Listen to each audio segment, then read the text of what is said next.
19大 A4。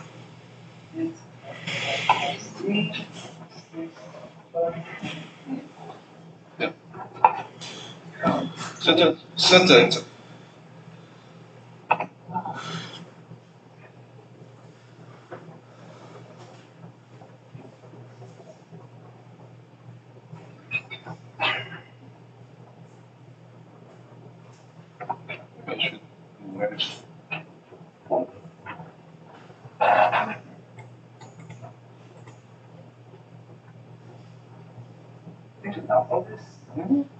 It's not that large. It's only 80 megabyte, so it won't take too long.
好像那个不到了，我要看。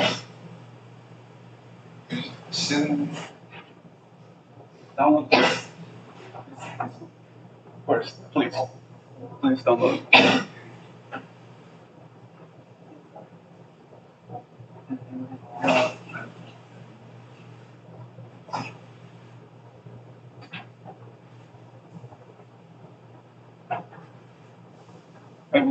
If you have any problem, just let me know. I will help.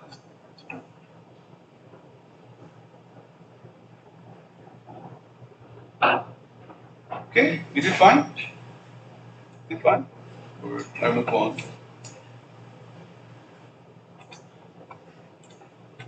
So afternoon session is 1:30 to 5:30, and it's 4 hours, which is too long. So I believe I will have introduced to effective connectivity for about less than 2 hours, and we might have some break, and then we will move on to uh, practice session. So we can practice on some demo data and some MATLAB script and code, which is I shared. Before then, so today the PowerPoint that I'm going to use is in the folder that I just shared, mediation and live PPT. So it's not really very organized, but you know I made this. Probably can see this PPT.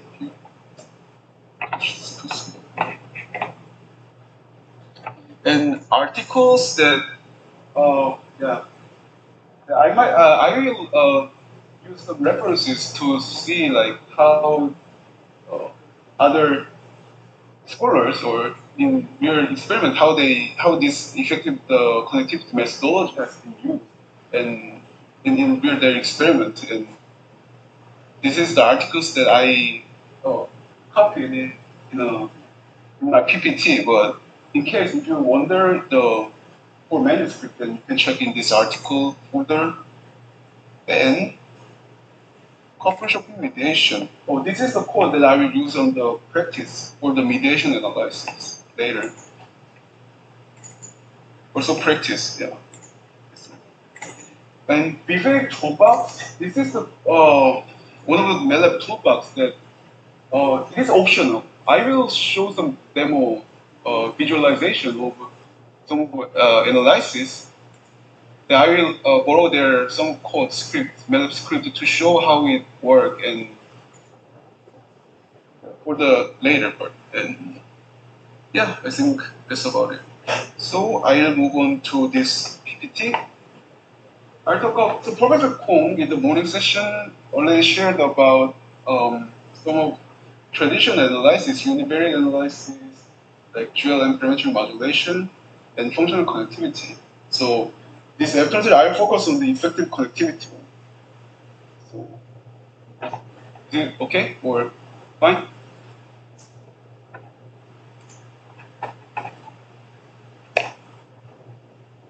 Okay, let's see.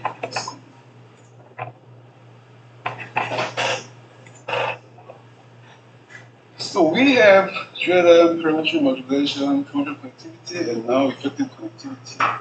So I think Protocol already have shown these figures in the morning session. Yes. So this brain is macaque brain, and so in connectivity, brain connectivity is very like different modes, different types of analysis, different measurement, how to interpret and how to make an inference, and each of single analysis or more in broad way, this connectivity can be brain connectivity can broadly categorized in three: structural connectivity, functional connectivity, and effective connectivity. So in this diagram that you can see here,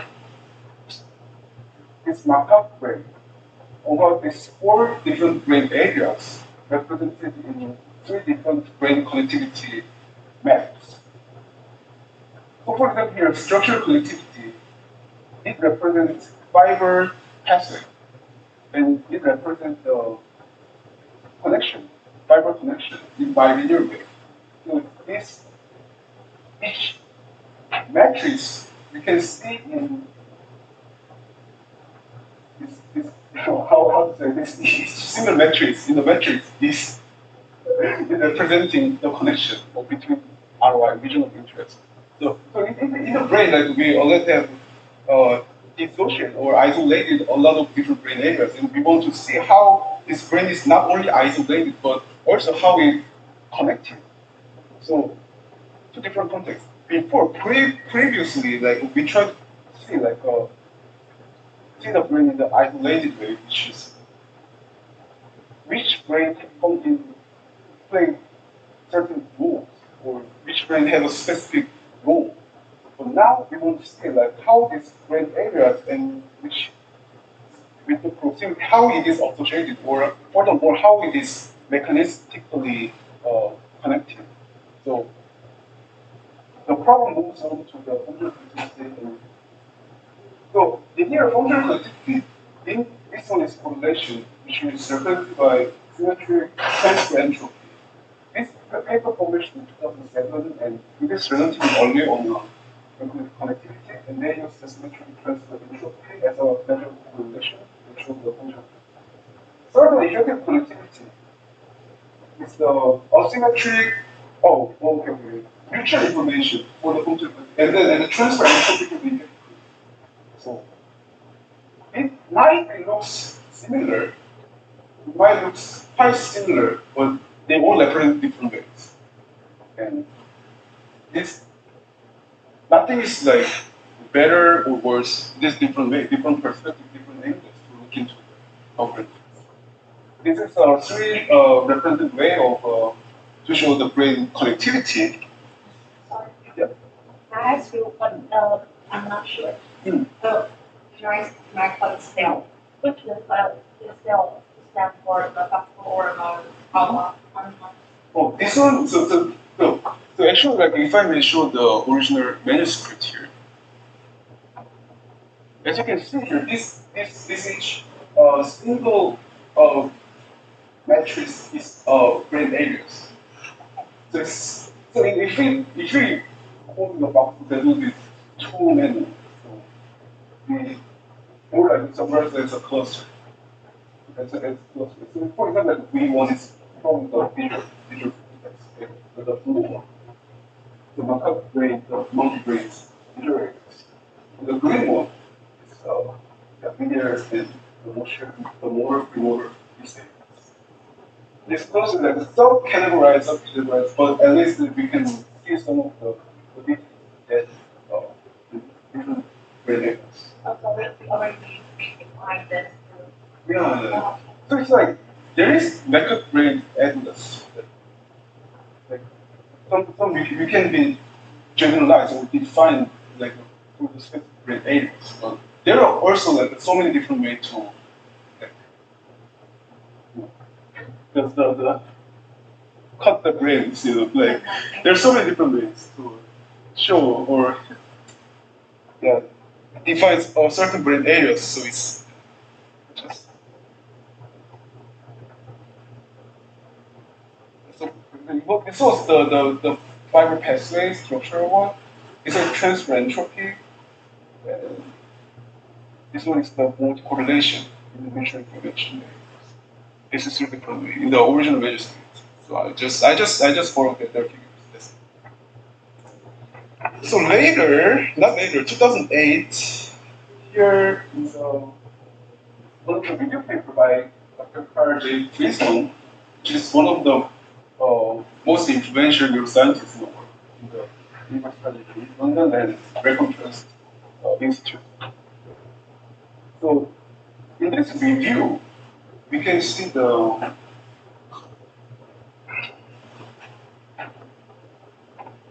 surely. So this is the original manuscript, and you can see that like the publication there is more and more this functional the concern about functional integration or interest is rising, and certainly in this paper in this manuscript, one of the point was how so effective connectivity is different, and functional connectivity more concerned about statistical dependencies between ROIs. Effective connectivity addresses something further more with the extra steps. Because functional connectivity can show the network. Can show the network.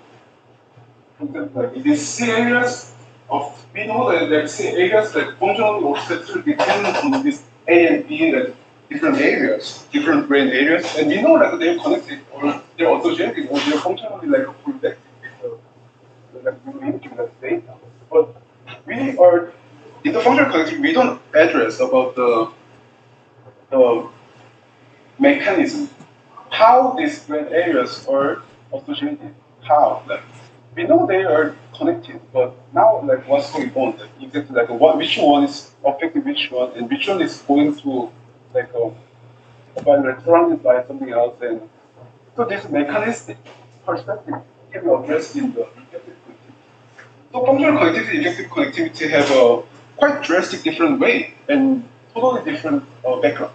Although it is all brain connectivity measures. So as functional connectivity have different analysis name, for example, the city correlation analysis, PPI, coherence, covariation, it's statistical dependence functional connectivity. In the meanwhile, effective connectivity also has so many different types of analysis.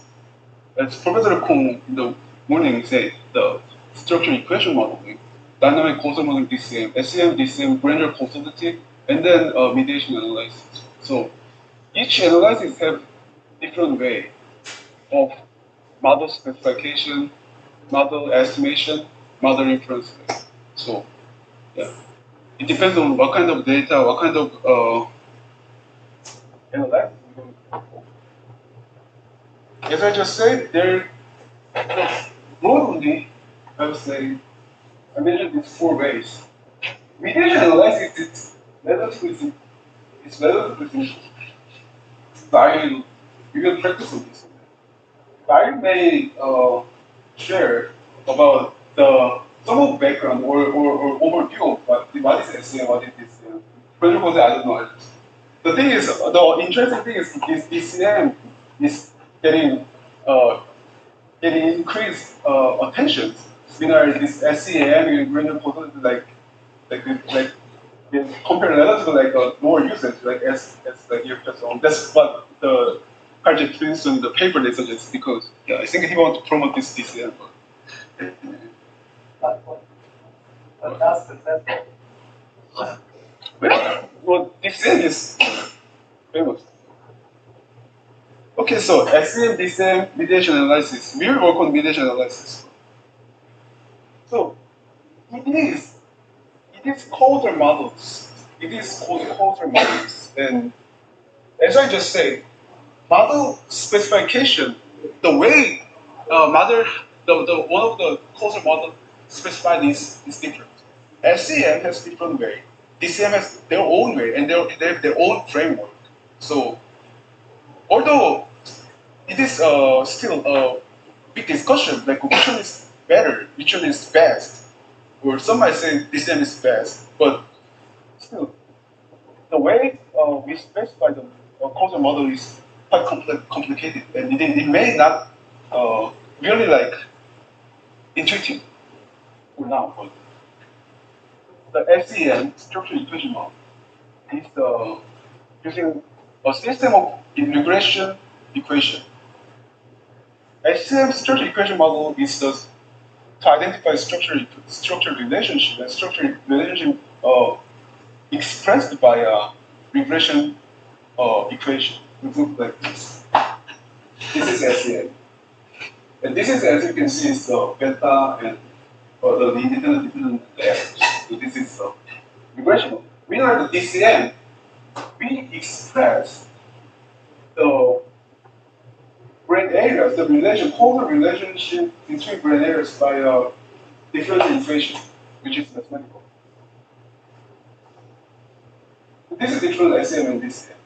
So as you can see, it's a regression, and we can here x1 is only represented by this error here. This figure,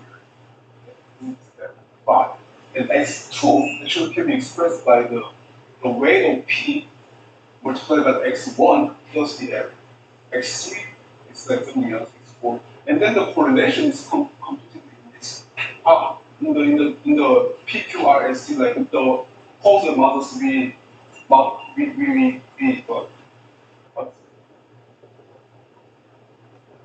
PQRST, this is the path coefficient. This is called path coefficient. This path coefficient is later derived to show the correlation with.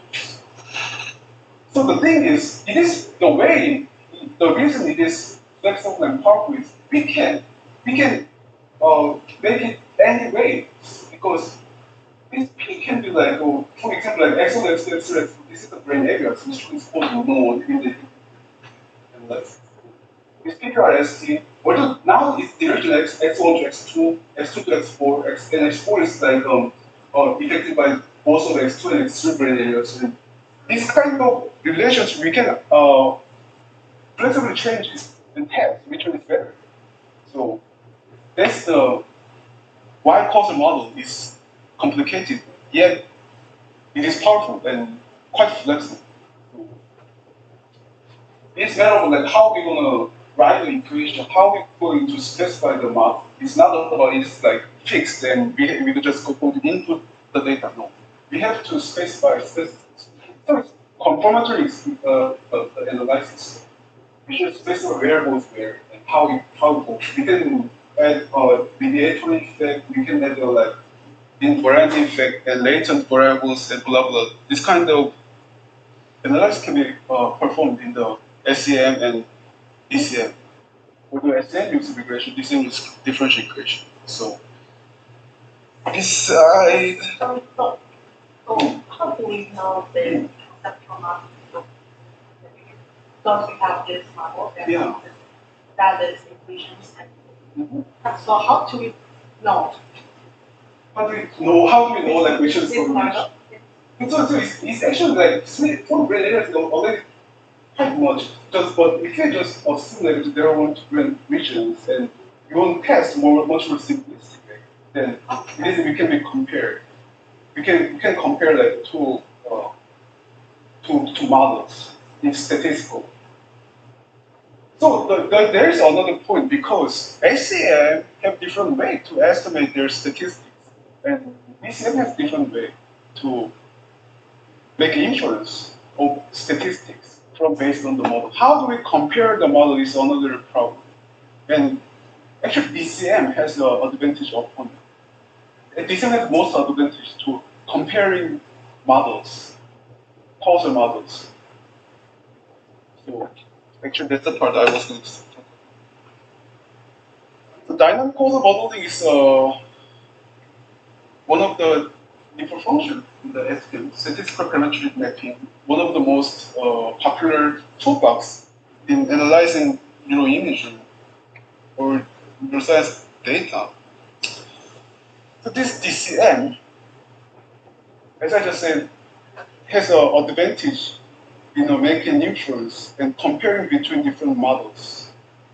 Because DCM has this neural state model and this is too complex. This is too much. Okay, I just let it move on. So, yeah, this neural state and basic model inversion and these things. Let's put it this way. I will just show like some example.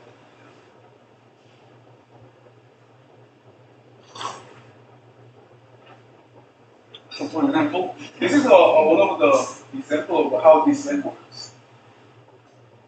In here, the three different models that we visualize. Although this is not the equation, but it's multiple arrays for each. So forward model, backward model, and forward and backward.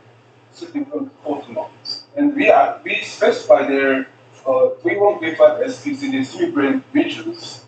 Their relationship is like for the forward, here it goes the relation V1 to V5, and then attention should play a role in V1 to V5.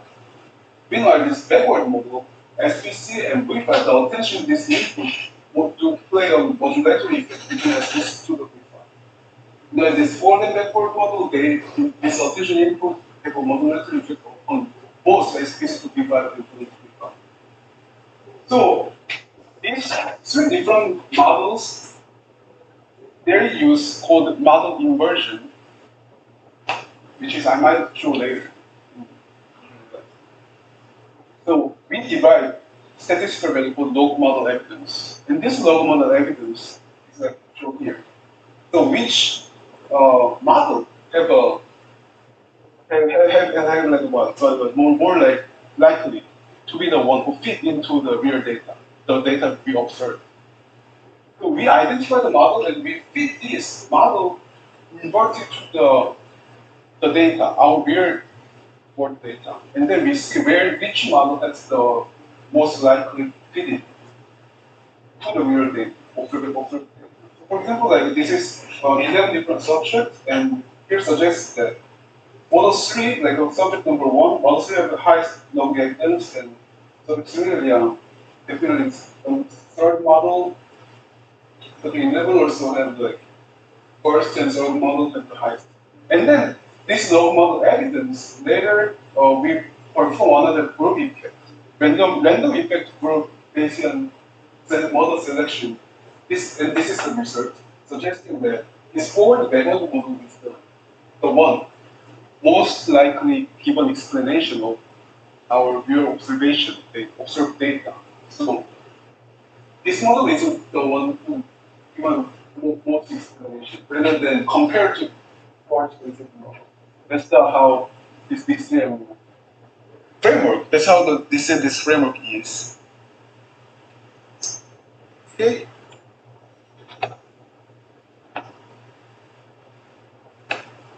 So here's another example of DCM published in 2011 JNeuro, and they only perform DCM, no other analysis. They only perform DCM and they just publish.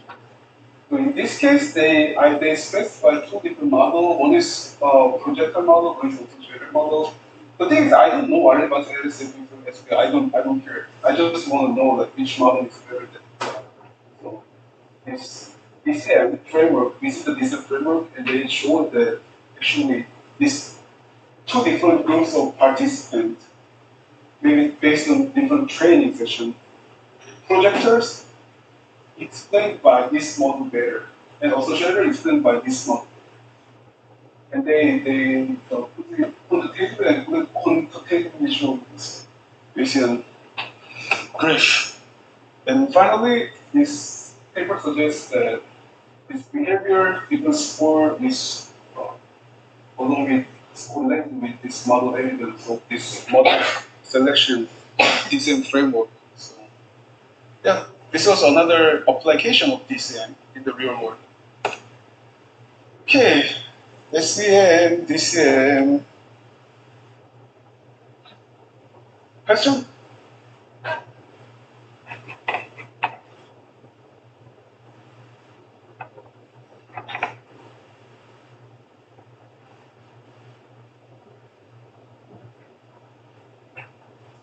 Was it fun?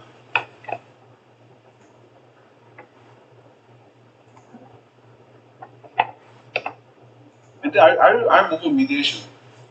Because mediation is actually like take-home message. Because mediation is relatively intuitive and it is quite direct to address the simple hypothesis.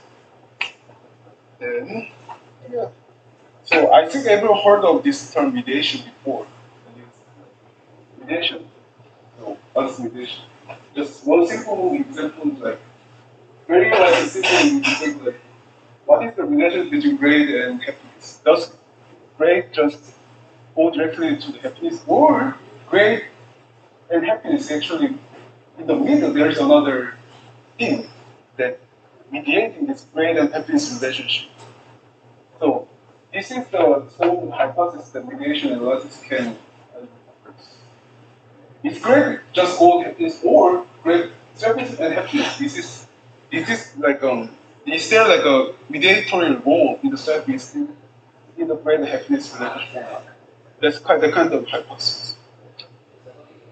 So Baron and Kenny is 1980 something 80s. They are the first paper who use the mediation analysis, and they have this three steps to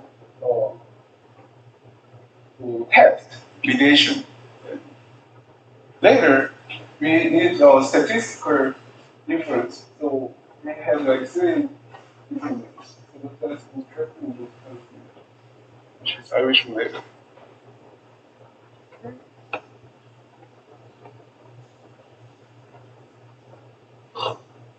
Yeah. By the way, the mediation is also like very. Actually, I think I just found like some research talks about like SEM and mediations? What's the difference? And what's the difference? Oh, I need to wonder like actually like the mediation analysis can perform in structured because mediation analysis is a regression, simple regression. And structured regression model is not standard regression, but it's based on linear regression analysis. So actually mediation analysis also can perform in structured regression. They can adapt it to their own framework. Yeah. So mediator it's quite similar, but maybe they say it's different.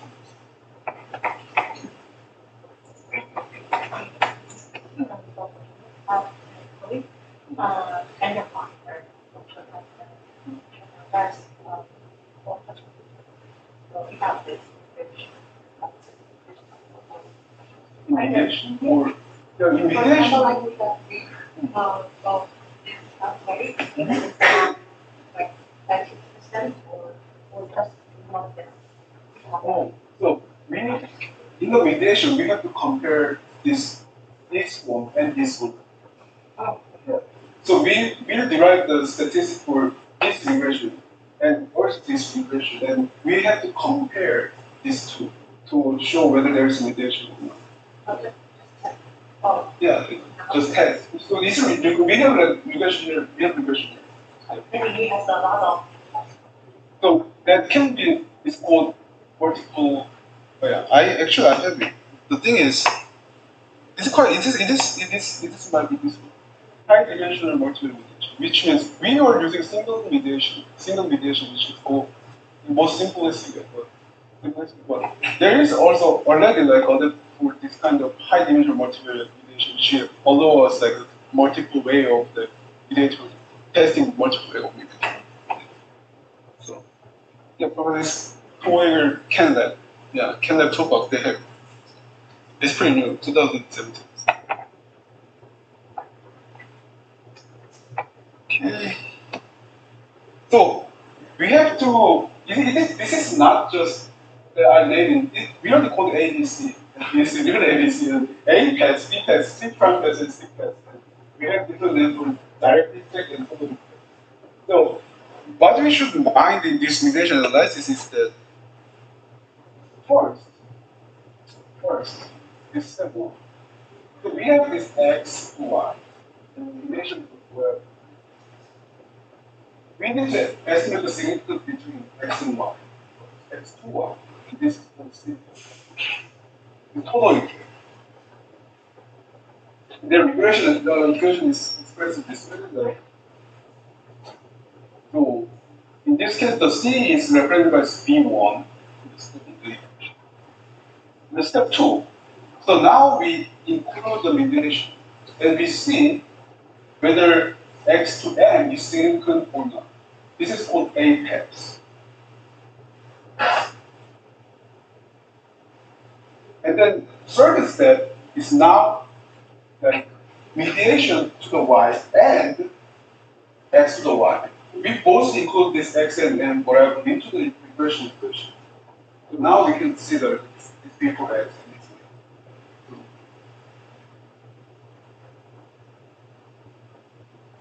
So that's the three steps to see whether there's mediation or no mediation. The thing is, important is, so there is some argument about whether x to y is it supposed to be significant? Is it supposed to be total effect? Two mediation have like a statistical significance. Turns out it is not. It's not supposed. It is fine. Even if you have like no like not significant total effect, you can still have significant mediation effect. Meanwhile, but if when there's like in the second step, x to m, if this apex is not significant, if x doesn't predict mediation, well, in that case, mediation analysis doesn't establish. That means no, there's no mediation. In the third step, so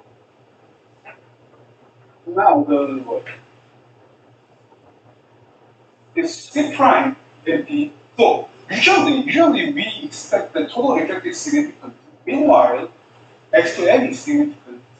And now, in the B path and C prime path over here, this C prime path can be significant can either be significant or not. So if C prime is with the mediation regression, if C prime is significant, then we call it partial mediator. And if C prime is when C was total, it was total significant, but and actually like including the mediation, C prime becomes insignificant. In that case, we call it full mediator because mediator literally took all the variance, explanatory the variance, and now the x to y is beta is not totally insignificant. So actually, mediatory variable played a very simple statistics. This is Baron-Kennedy 3 steps. Conceptual, yeah. So here you want me to before, but you see number here. So it's more specific from 1, 2, and 4. 3. Yeah. B1 is the beta of C. B2 is the beta of A. B4 is the beta of C prime. B3 is the beta of B.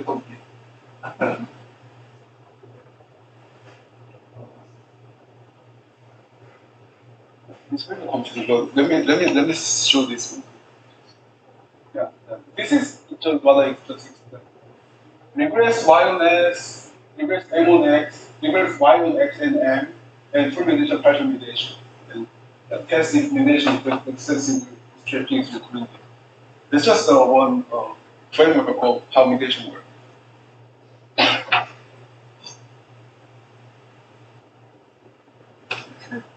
Oh, see, so this is the MATLAB code that I provided in the folder how to perform the Soviet test and multi-correct this in and out.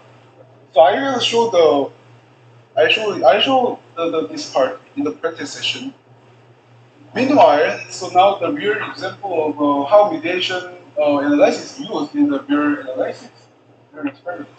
So this is 2017 published in Journal, and this study talks about emotion.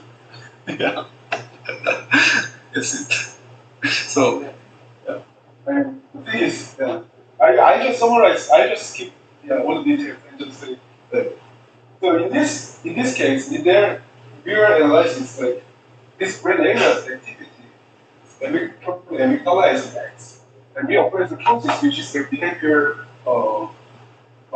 what test, the rating, that's the Y. And they want to test whether prefrontal cortex have a mediator mode between amygdala and their behavior ratings. So in this case, as you can see, total effect was totally zero. People 0, 1. And now see direct paths, state prime, people system, which is including prefrontal cortex. The amygdala and reoppressive choice it becomes insignificant. Meanwhile, this prefrontal cortex, which is A B path, which is called indirect path, is people with 0.001. Which means prefrontal cortex plays a very significant role between the amygdala and the behavior ratings. This is good. The total effect was estimated from the amygdala to the personal choice and the whole effect. So the first step, that was the first step. So total effect is without the prefrontal. It's without the mediation. Okay. Yeah. Yeah. So the this is the first step, right? Your flow chart. And the second step is the direct path, which is the second step. Second step is like this one. Oh, that's second step. Okay.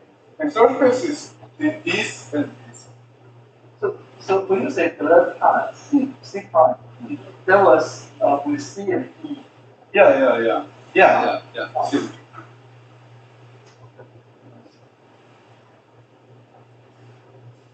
What is this bread? This one. Yeah. They show like 8-second image, and they have 4-second rating. What is that? Oh, yeah. Emotion regulation first test. They say it's like a negative one, like a burning. Yeah. Negative image during test. They want us to see something like That is like so maybe. It's like fire happening with ants or He says in nature. brain responds to aversive stimuli. Yeah. What is this?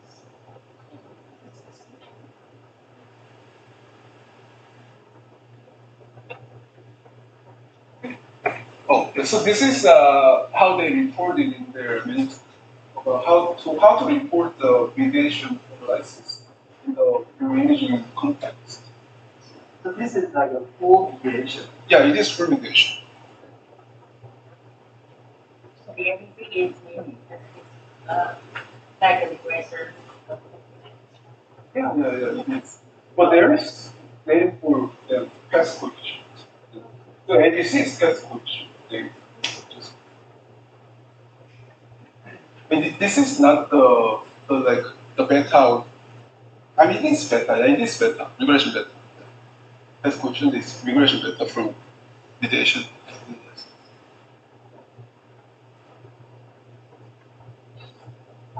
Okay, I think that's it. Wait a second. We started 1:30, right? Yeah. It's only been 40 minutes. I ran out. I ran out of material.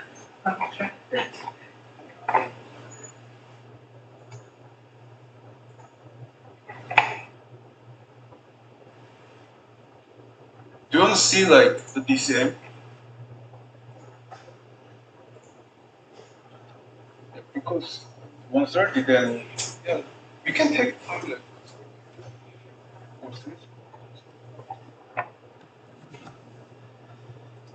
Okay. Because DCM is seems very important and one of the most advanced ones. I believe one of the most advanced methodology. So I might show some demo about like because VBA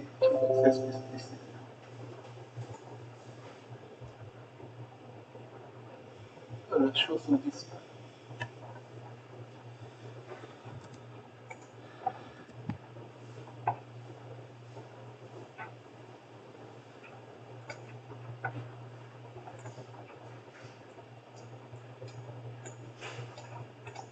So there's two brain regions, and I have specified it.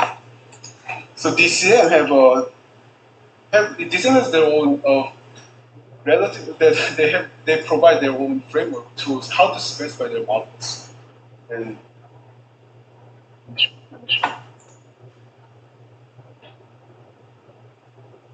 so usually what we need to change in the model is not like we write down like mathematical equation in the model, but actually they allow these authors who personalize the data to specify like the causal relationship between data by the metrics. And there's two different types of metrics in the DCM. So A is what? I never used it before. I only run like a demo and but I think it's very interesting.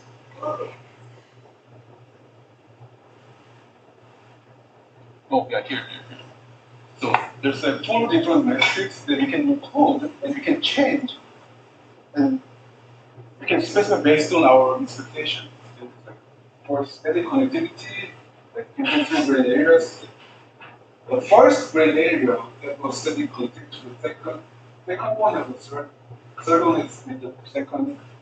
And the modulatory influence, which is the second like brain between second brain area to the third brain areas, there is a modulatory effect which is in the middle, like and the directed input is the stimuli. So where the brain areas get the first, influenced by the direct input. And there's also called this quadratic effect. So we are allowed to change this ABCD, which will be later included in the different equation in this way. Instead of ABCD is the first. And then, so this is the code from the variational Bayesian toolbox. So this SPM toolbox has default implementation of this DCM methodology, and they totally developed it from scratch, like start from the model specification to the Bayesian model selection. And variational Bayesian toolbox allow us to use some algorithm called variational Bayesian to do the model inversion, and to see whether our model can fit in observed data or not. So this is one of the algorithms to perform the model inversion. So there's many different ways. So to do this model inversion part processing.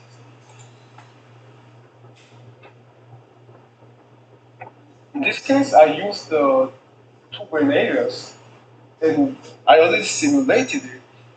So this is the two brain areas response function. And this is a simulating one of, for example, like the real world data.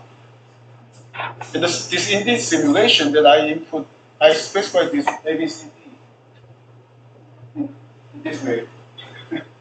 In this way. And then now what I'm going to do is based on this simulated data, I will try two different models. I will specify later. Forget about the simulation part. I will input this one, and I will specify two different DCM causal models and see which model actually explain this real two brain areas data. That's what I'm going to do in this simulated version. Okay.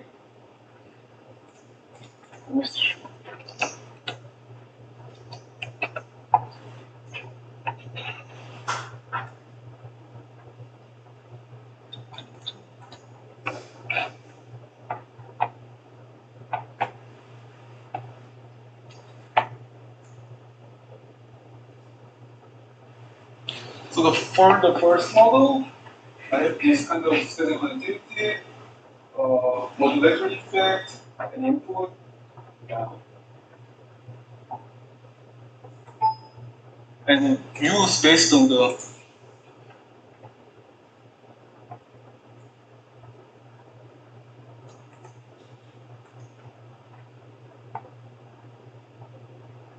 specification of my first hypothesized model. This model fit into the one I just simulated, and I get like this kind of fitness, and this fitness converts into a value of log likelihood, and log likelihood later used for the random effect curve analysis as just a value to representing how model perform good or bad.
Okay, so this is two different models upon simulated data, and they're slightly different way, slightly different way of fitness, the same input. And one model performs better than the other. The thing is, model inversion to these unknown parameters. You can see that the unknown parameters values or putting their fitness in the data. That's one of the examples of the same approach.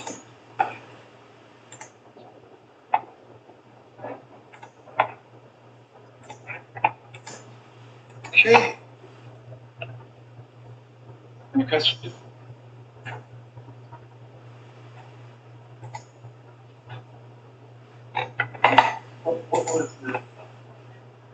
What did you show? I'm sorry, I missed. Yeah. Right. So just example of DCM.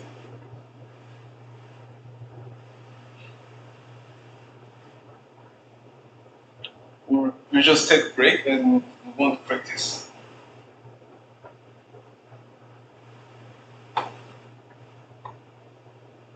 I'll start with the Gemini model and parametric, the functionality, and the PA, our situation deviation first. I think, do we do the from the scratch? I haven't done anything beforehand. Okay, then. But I need to see the check. I think I need to check the code. So what's the way Maybe 3? we should three? Wait, now it's 230 only. Yeah.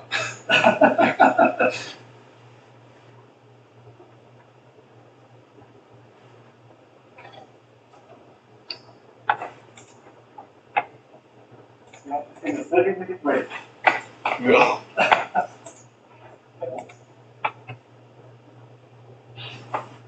So what did the practice demo of the DCM tell you? So there's two different specifications for causal model, and you can see like which model is more fitted into real world data.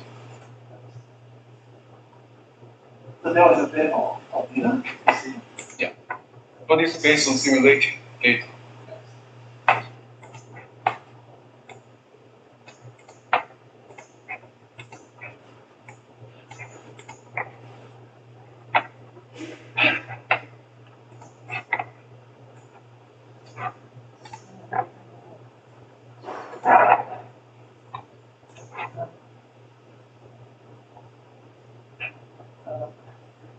So you need to have an hour to go over your code first and then you resume.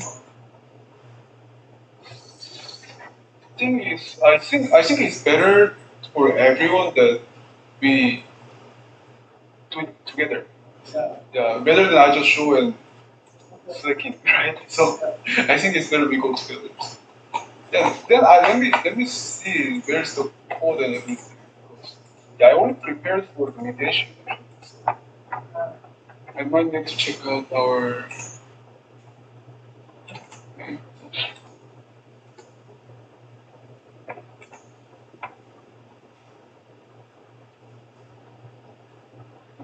Check out the.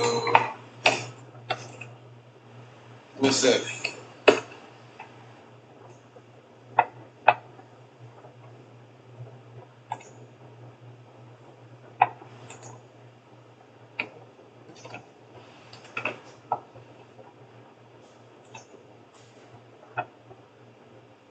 So everyone download this one? Everyone has it? Desktop. Okay. And we want to start from GLM. GLM, parametric, PPI, The code combination.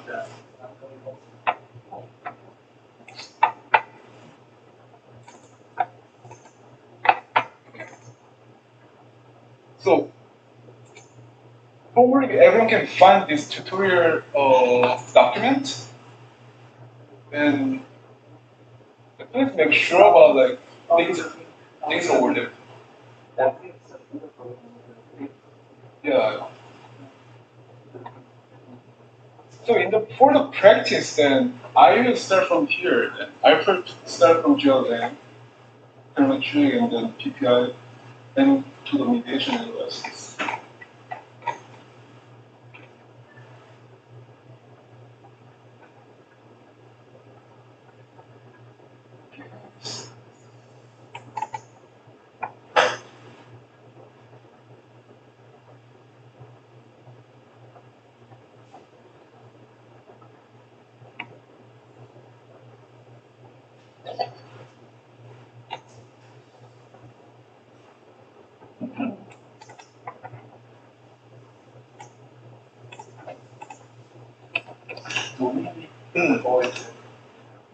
Uh, but I'm pretty sure they already have downloaded.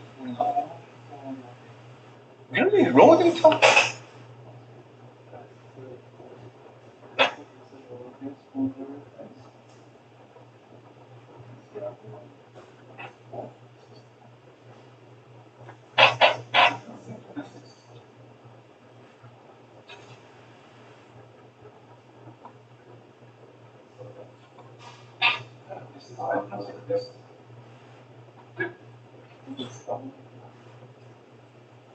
I will share the.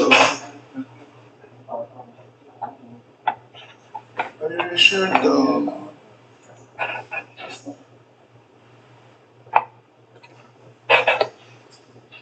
I'm not sure this how big it would be actually.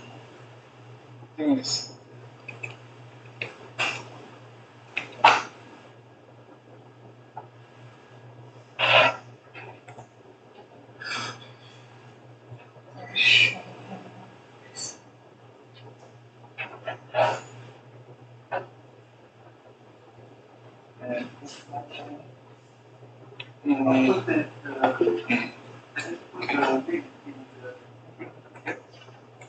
Check that's so the data set is Might be how big actually.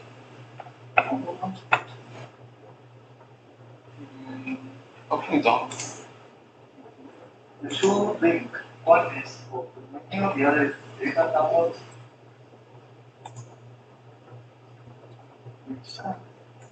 The data involved.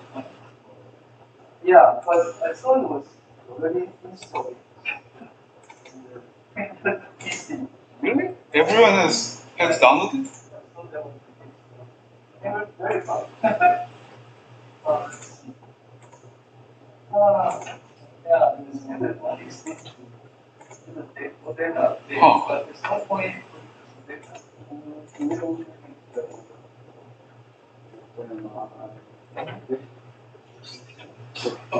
Is there a way to download this thing?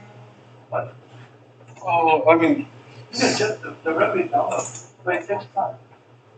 It's like the BTC is like 6 gigabytes. This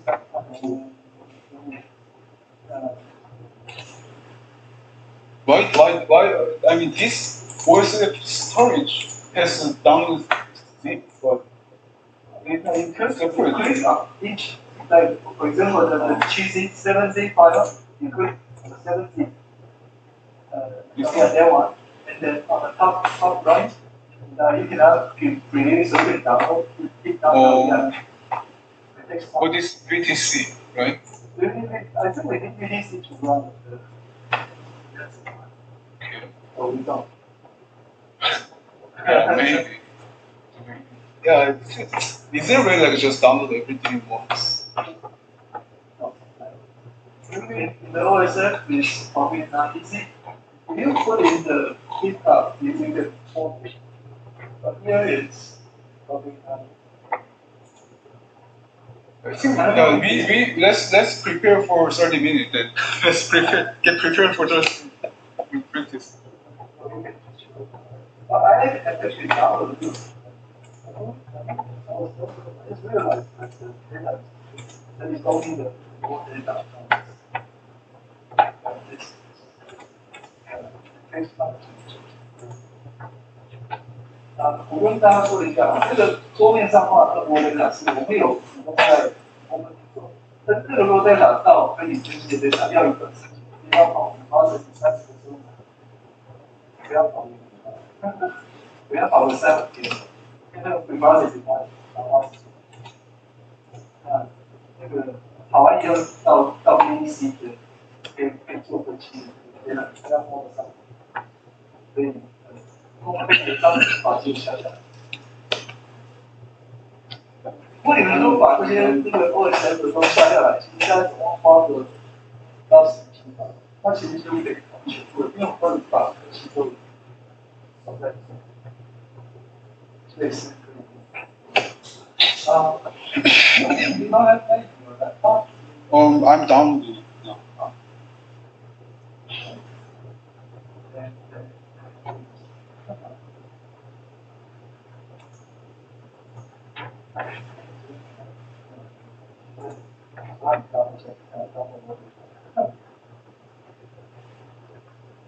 那个欧分牛肉的罗贝塔也有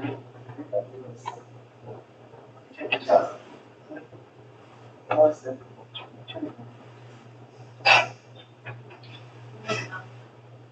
因为王主啊，可能是10主单的钱，好了，对，好了，这个是这个在发的话，对，好。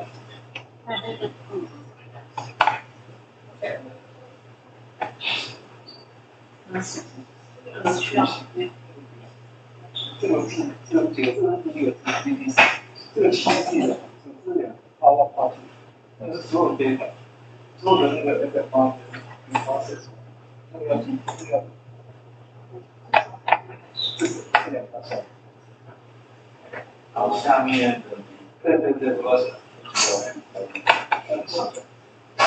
大概要看完就是这个1、2、3点。很好，我超过可以把它放在语文。对啊，放一个，只要反正下一个。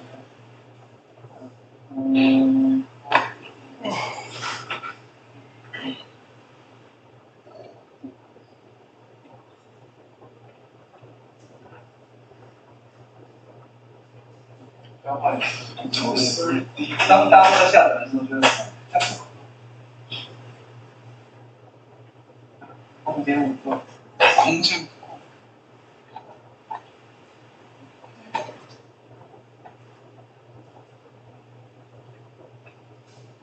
这个可以自己下载，因为那个也许看刚刚跑。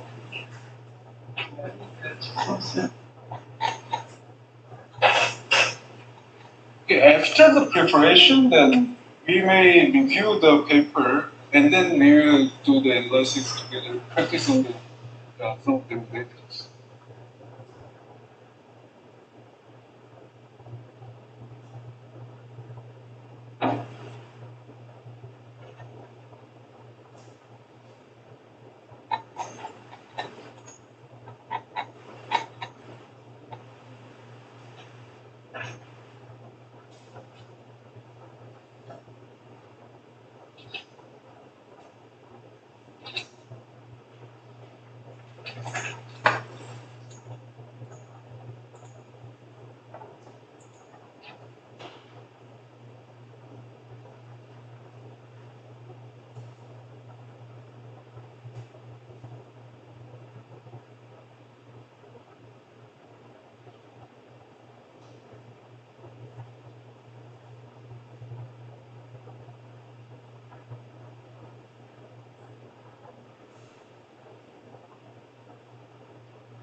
This little bit.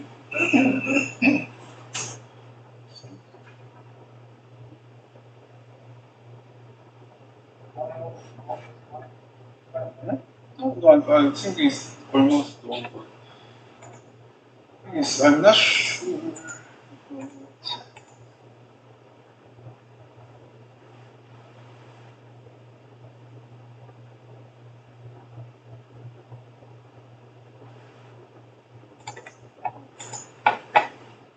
Question.